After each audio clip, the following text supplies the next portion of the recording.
بسم اللہ الرحمن الرحیم۔ آج ہم آپ کے سامنے انبیاء کرام علیہم السلام کے سلسلے میں بنی اسرائیل کے ایک نبی حضرت شمویل علیہ السلام کا تذکرہ لے کر حاضر خدمت ہوئے ہیں۔ آپ علیہ السلام کا ذکر قرآن کریم میں نہیں بلکہ سورہ بقرہ کے اندر بنی اسرائیل کا جو واقعہ ذکر کیا گیا ہے، تمام مفسرین کہتے ہیں کہ وہ آپ کے زمانے کا ہے۔ آپ کا سلسلہ نسب حضرت یعقوب علیہ السلام سے ملتا ہے۔ بنی اسرائیل پر ایک ایسا نازک دور گزرا تھا کہ ان میں نہ کوئی نبی اور رسول موجود تھا، نہ کوئی امیر اور سردار۔ اس دور میں اللہ رب العزت نے یہ فضل فرمایا اور حضرت شمویل علیہ السلام کو نبوت سے سرفراز کیا۔ آپ علیہ السلام نے بنی اسرائیل کو جالوت کے ظلم و ستم سے نجات دلوائی اور اس کے لیے طالوت کو بنی اسرائیل پر بادشاہ مقرر کیا، اور آپ علیہ السلام ہی کے دور کے اندر بنی اسرائیل کو تابوت سکینہ واپس ملا، جس کو قوم عمالقہ بنی اسرائیل سے چھین کر لے گئے تھے۔ آپ علیہ السلام ہی کے دور کے اندر طالوت کی سربراہی میں حضرت داؤد علیہ السلام نے جالوت کو قتل کیا۔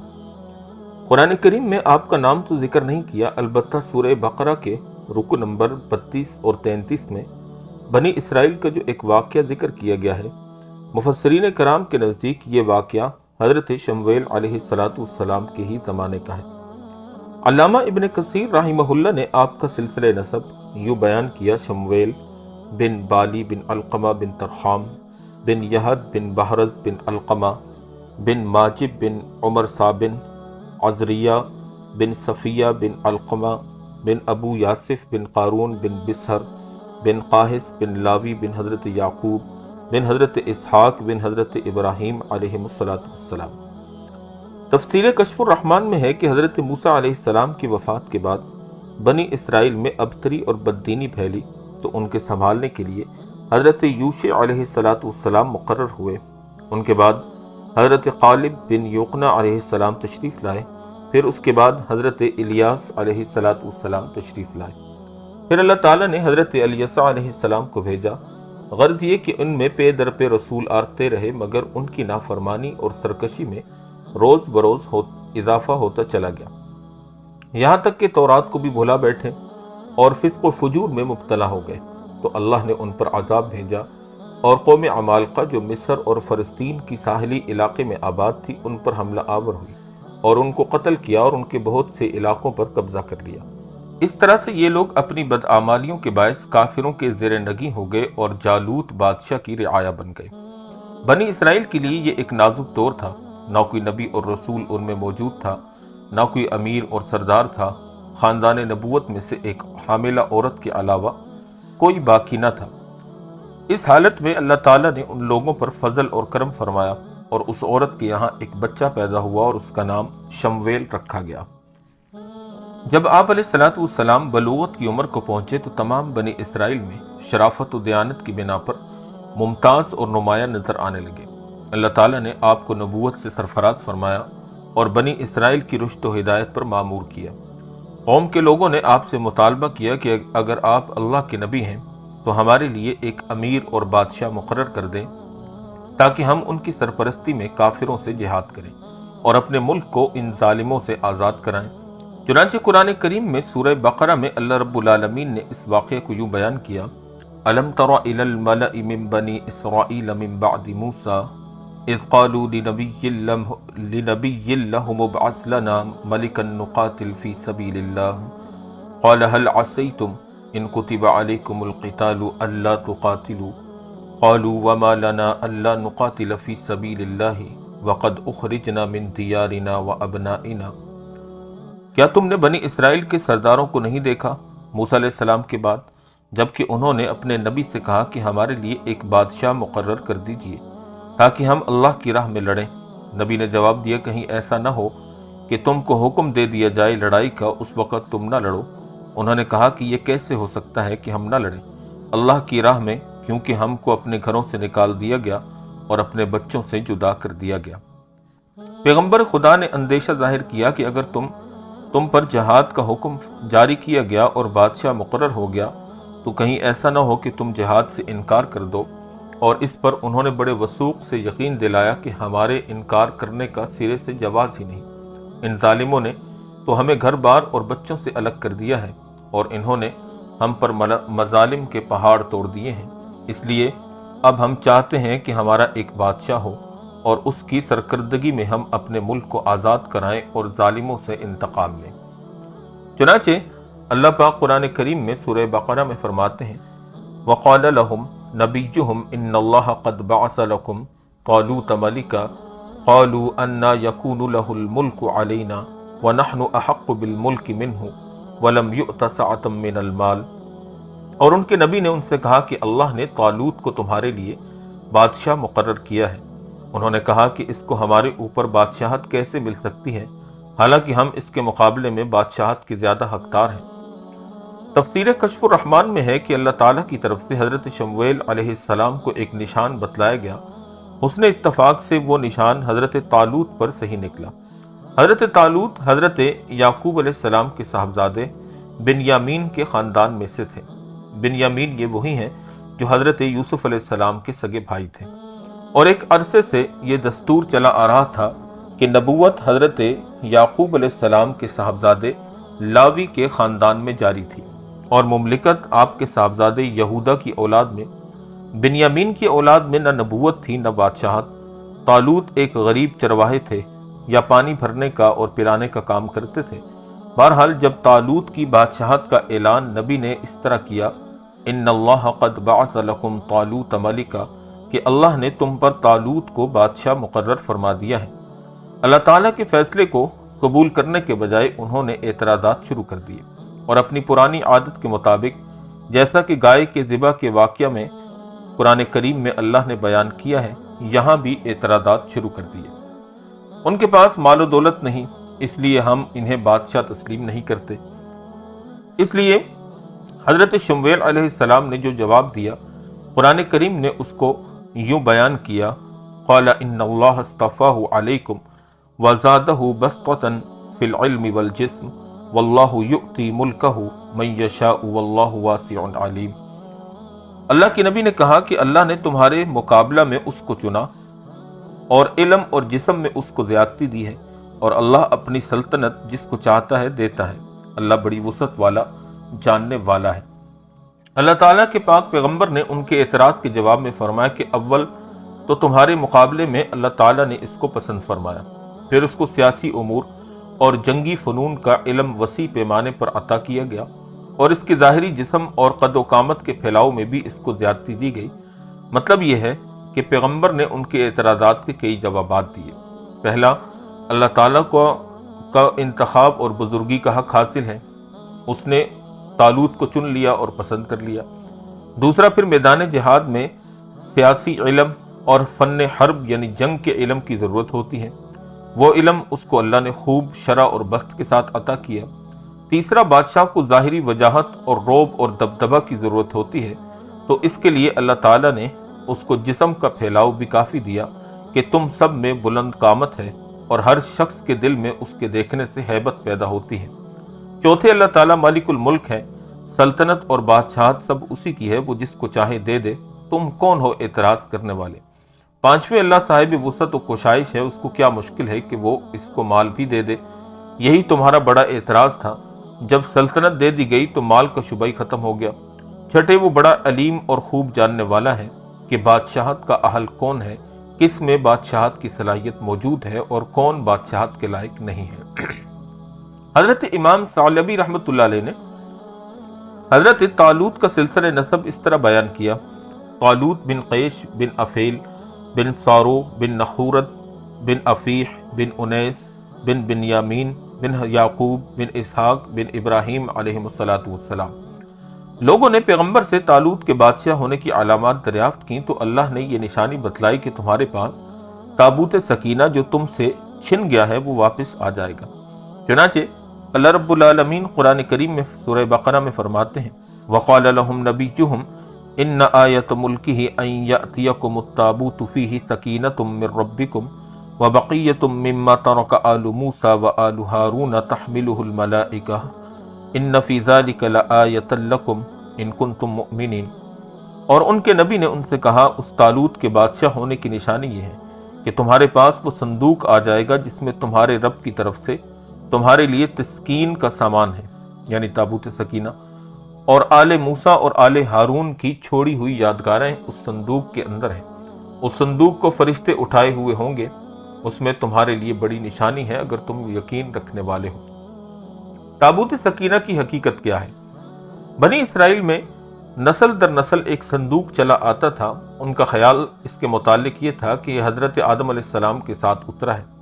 بہرحال یہ صندوق حضرت موسیٰ علیہ السلام کے پاس پہنچا تو وہ اس میں تورات رکھتے تھے، اور یہ صندوق ایک متبرک چیز خیال کی جاتی تھی۔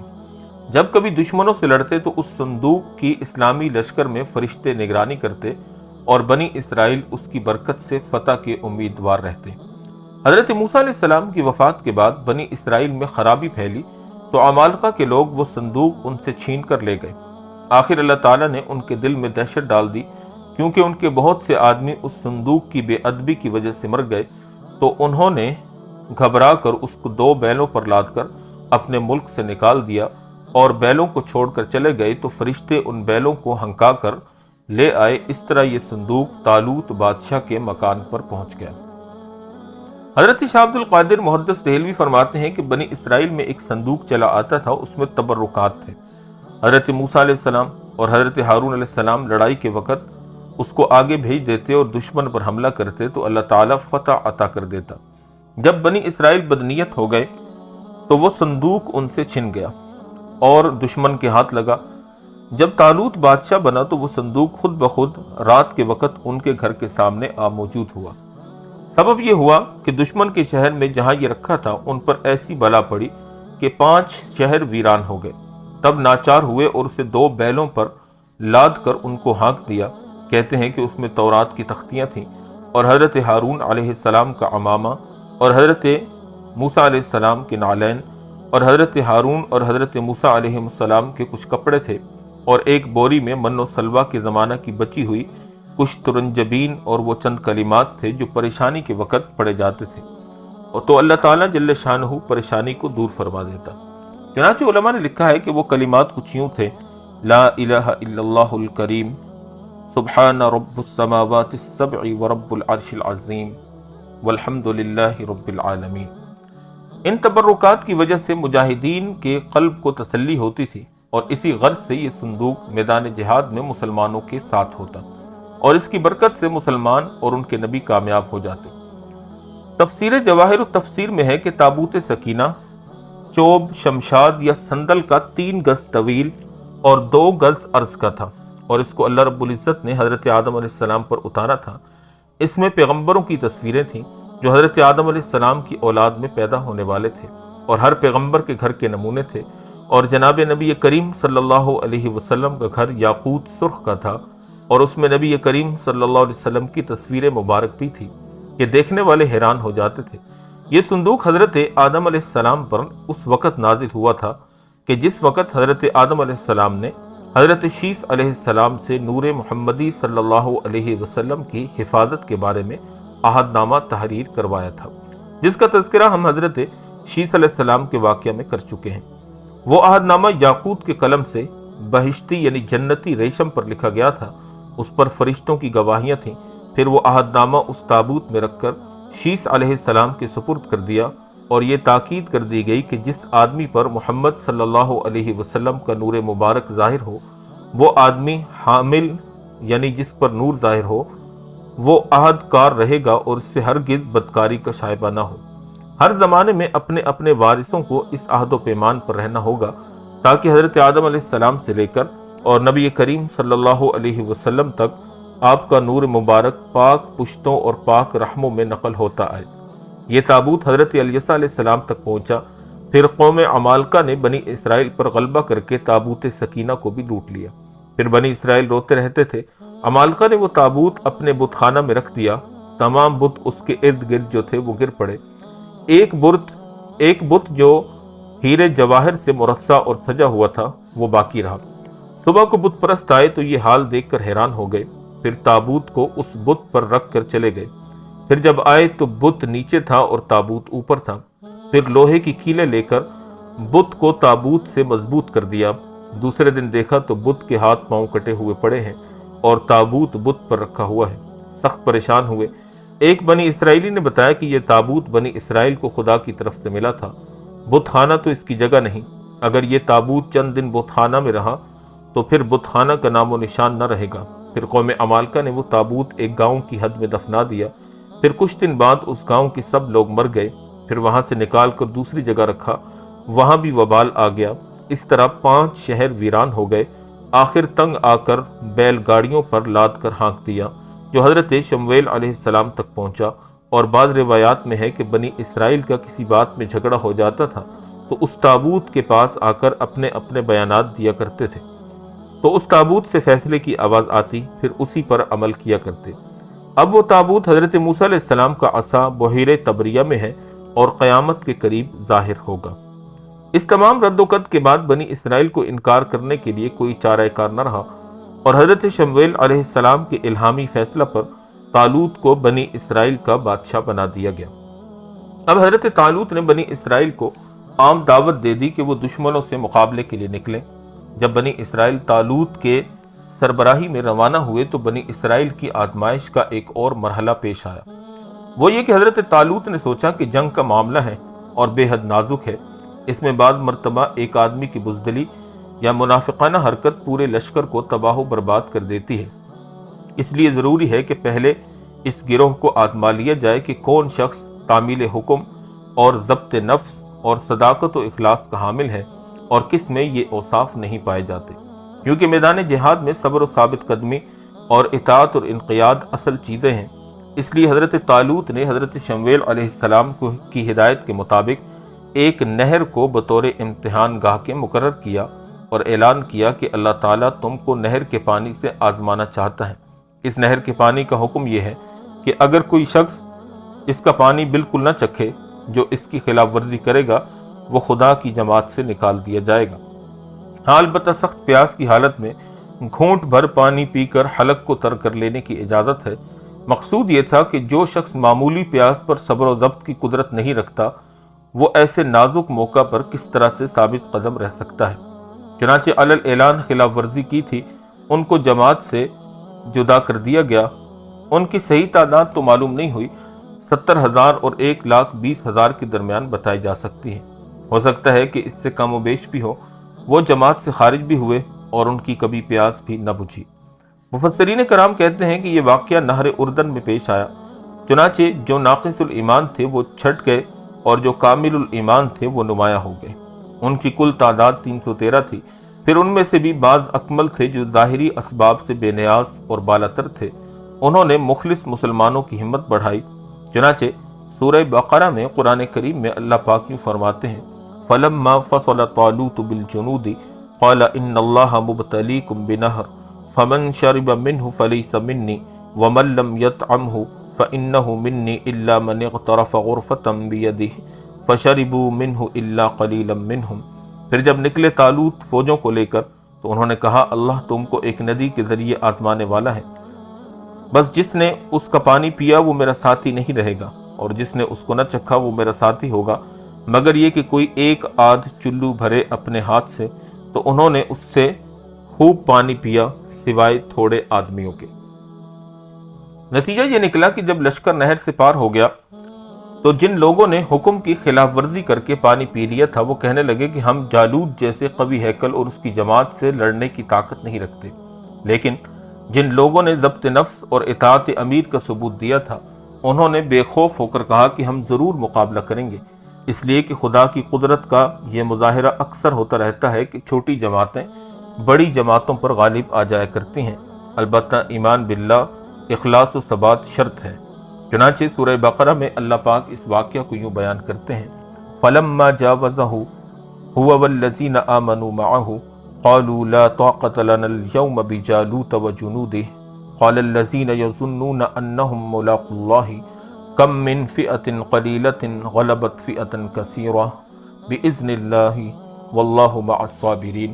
پھر جب طالوت اور جو اس کے ساتھ ایماندار تھے دریا پار کر چکے تو ان لوگوں نے کہا کہ آج ہم کو جالوت اور اس کی فوجوں سے لڑنے کی طاقت نہیں۔ جو لوگ یہ جانتے تھے کہ وہ اللہ سے ملنے والے ہیں انہوں نے کہا کتنی ہی بار چھوٹی جماعتیں اللہ کے حکم سے بڑی جماعتوں پر غالب آئی ہیں، اور اللہ تو صبر کرنے والوں کے ساتھ ہے۔ مجاہدین کے اس لشکر میں حضرت داؤد علیہ السلام کے والد عیشا بھی تھے، لیکن لشکر آگے بڑھا اور دشمن کی فوج کے مقابل صف آرا ہوا۔ دشمن کی فوج کا سردار جالوت نامی دیوہیکل شخص تھا، اس کے لشکر کی تعداد بھی بہت زیادہ تھی۔ مجاہدین نے اللہ کی بارگاہ میں نہایت اخلاص کے ساتھ دعا کی، ربنا افرغ علینا صبرا وثبت اقدامنا وانصرنا علی القوم الکافرین، اے ہمارے رب ہم پر صبر ڈال دیجئے اور ہمارے قدموں کو جما دیجئے اور ان کافروں کے مقابلے میں ہماری مدد فرما دیجئے۔ جب دونوں لشکر آمنے سامنے ہوئے تو جالوت اپنا فوجی لباس پہن کر تنہا آگے بڑھا اور کہنے لگا، تم سب کے لیے میں اکیلا ہی کافی ہوں، آؤ پہلے مجھ سے مقابلہ کرو۔ اس وقت حضرت شمویل علیہ السلام کے فرمان کے مطابق حضرت طالوت نے حضرت داؤد علیہ السلام کے والد صاحب کو بلایا اور ان سے دریافت کیا کہ تمہارے کتنے بیٹے ہیں؟ انہوں نے کہا کہ 6 بیٹے ہیں۔ حضرت داؤد علیہ السلام چھوٹے تھے اس لیے ان کا ذکر نہیں کیا گیا، مگر اللہ کے نبی کے حکم سے حضرت داؤد علیہ السلام کو بلایا گیا۔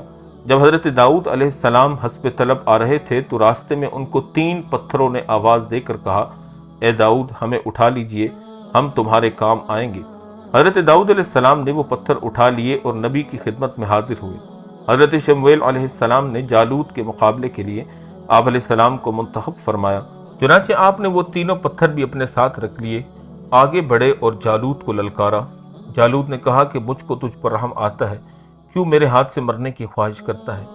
حضرت داؤد علیہ السلام نے فرمایا، میں ہی تیرا مقابلہ کروں گا۔ چنانچہ آپ نے وہ کپڑے میں لپیٹا ہوا پتھر پھیرا کر تینوں پتھر اس کے ماتھے پر مارے۔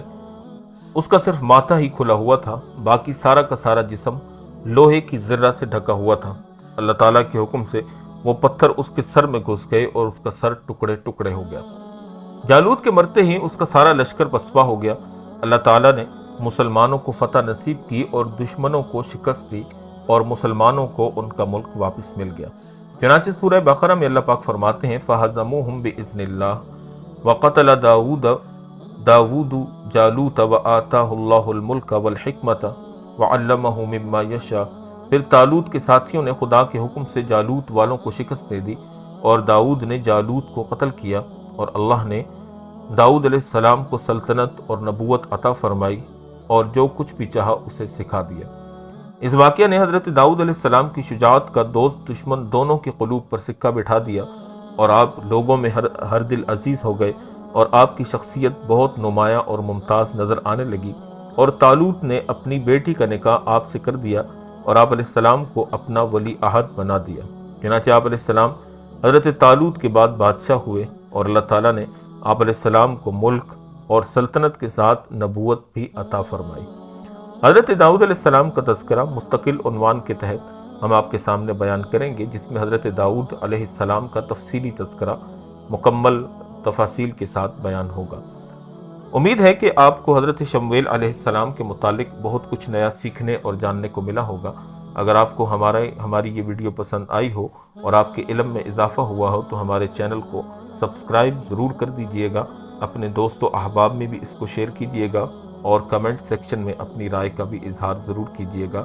اللہ تعالی جل شانہ ہم سب کا حامی و ناصر ہو۔